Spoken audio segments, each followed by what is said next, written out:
ابلیس نے جواب میں کہا مجھے قیامت کے دن تک مہلت دے دیجئے، یعنی اتنی لمبی عمر دے دیجئے کہ میں قیامت تک زندہ رہوں، موت نہ آئے۔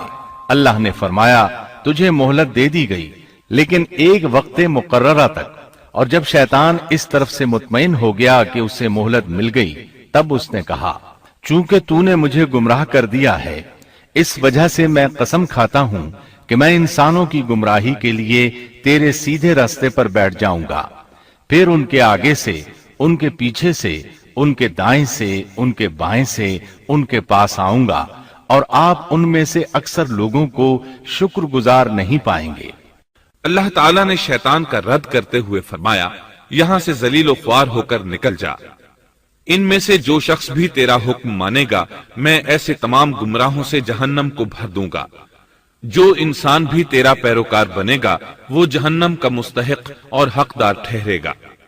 ایک اور مقام پر اللہ تعالیٰ فرماتے ہیں جب ہم نے فرشتوں کو حکم دیا کہ آدم کو سجدہ کرو تو ابلیس کے سوا سب نے سجدہ کیا۔ اس نے کہا کیا میں اسے سجدہ کروں جسے تو نے مٹی سے پیدا کیا ہے؟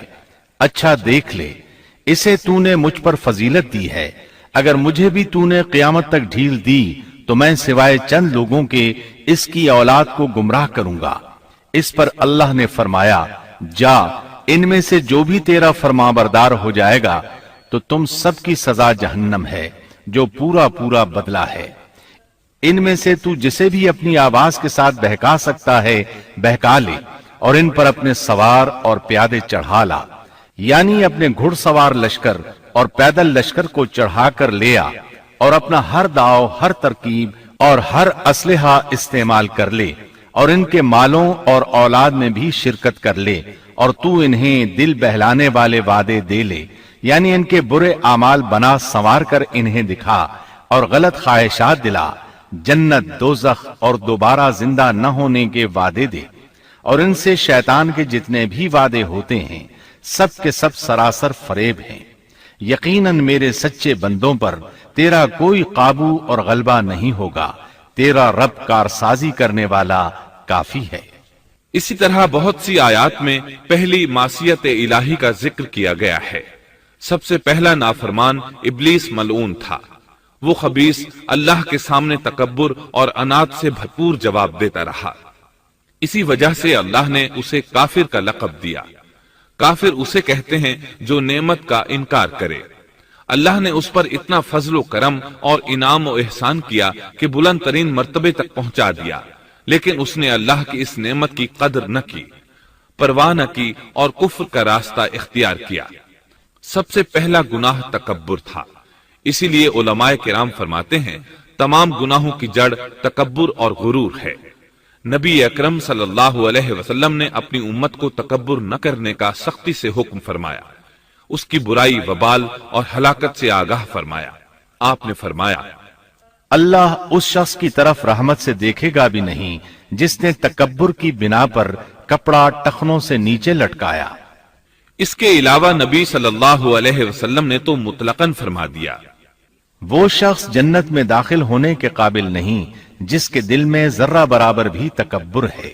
جو شخص اپنے کپڑے، اپنے مکان اور اپنے قبیلے پر فخر کرتا ہے اس سے اللہ کی رحمت اٹھ جاتی ہے۔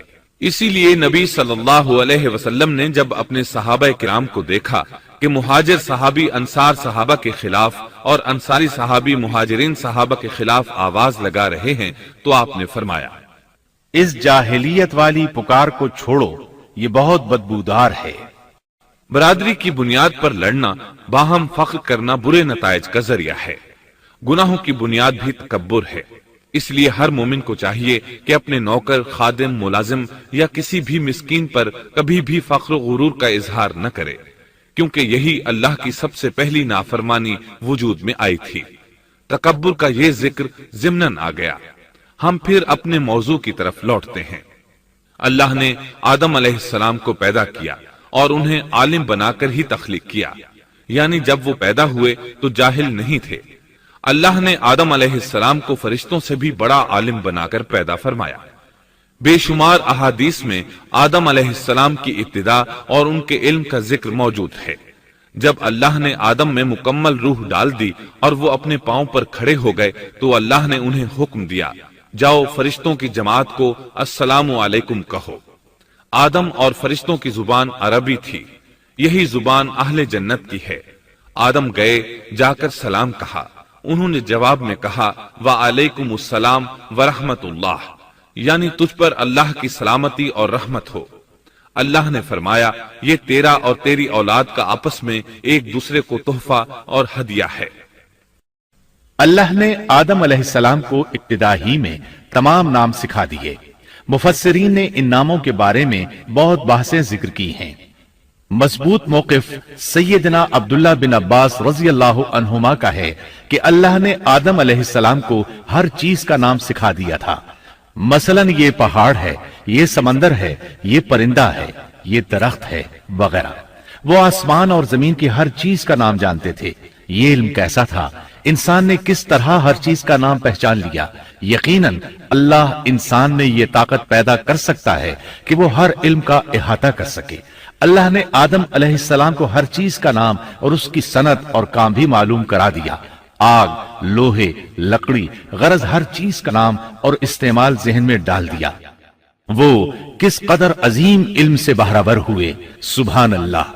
بہرحال اللہ نے آدم علیہ السلام کو صرف شکل و صورت اور تخلیق ہی میں بلند مرتبہ عطا نہیں کیا تھا، بلکہ عقل و علم کے لحاظ سے بھی بلند درجے اور مقام پر فائز کیا تھا، جیسا کہ اللہ تعالیٰ فرماتے ہیں اللہ نے آدم علیہ السلام کو ہر چیز کا نام سکھا دیا، پھر ان چیزوں کو فرشتوں پر پیش کیا۔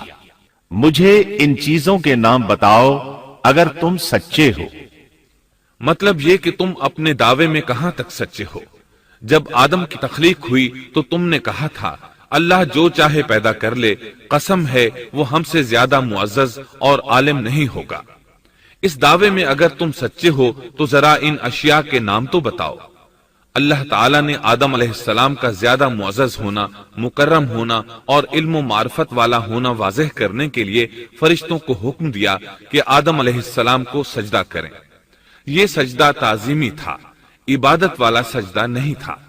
سجدہ تعظیمی پہلے وقتوں میں جائز تھا، لیکن اب حرام ہے۔ اسی لیے تو یعقوب علیہ السلام، ان کی بیوی اور 11 بیٹوں نے یوسف علیہ السلام کو سجدہ کیا تھا۔ بہرحال فرشتوں نے آدم علیہ السلام کو سجدہ کیا۔ اس سے معلوم ہو جاتا ہے کہ کون زیادہ عزت اور عظمت والا ہے۔ یقیناً آدم علیہ السلام زیادہ شرف اور منزلت کے حقدار ٹھہرے۔ جب اللہ تعالیٰ نے ان کی عزت، تکریم اور تعظیم ثابت فرما دی، تب علم و معرفت میں ان کی برتری ثابت کرنے کے لیے فرمایا اگر تم اپنے قول میں سچے ہو تو ان چیزوں کے نام بتاؤ۔ تب فرشتوں نے کہا، فرشتے کہنے لگے اے اللہ تو پاک ہے، ہمیں تو صرف اتنا ہی علم ہے جتنا تو نے ہمیں سکھا رکھا ہے، مکمل حکمت و علم والا تو ہی ہے۔ اللہ تعالیٰ نے آدم علیہ السلام سے فرمایا اے آدم تم ان فرشتوں کو ان چیزوں کے نام بتاؤ۔ آدم ہر چیز کا نام بتانے لگے، کسی جگہ بھی انہوں نے غلطی نہیں کی۔ جب انہوں نے فرشتوں کو تمام چیزوں کے نام بتا دیے تو اللہ تعالیٰ نے فرشتوں کو مخاطب کر کے کہا کیا میں نے تمہیں پہلے ہی نہیں کہہ دیا تھا کہ زمین اور آسمان کا غیب میں ہی جانتا ہوں، اور میرے علم میں ہے جو تم ظاہر کر رہے ہو اور جو چھپا رہے ہو۔ یہاں ذہن میں سوال ابھرتا ہے کہ فرشتے کیا چھپا رہے تھے؟ وہ راز والی بات یہی تھی کہ اللہ ہم سے زیادہ معزز اور عالم مخلوق پیدا نہیں کرے گا۔ اس کے بعد اللہ تعالیٰ نے اما حوا کو پیدا فرمایا۔ انہیں آدم علیہ السلام کے فوراً بعد پیدا نہیں فرمایا، بلکہ آدم علیہ السلام نے کافی عرصہ جنت میں تنہا بسر کیا، اور حدیث میں ہے کہ وہ وحشت محسوس کرتے تھے، تنہائی کو شدت سے محسوس کرنے لگے تھے۔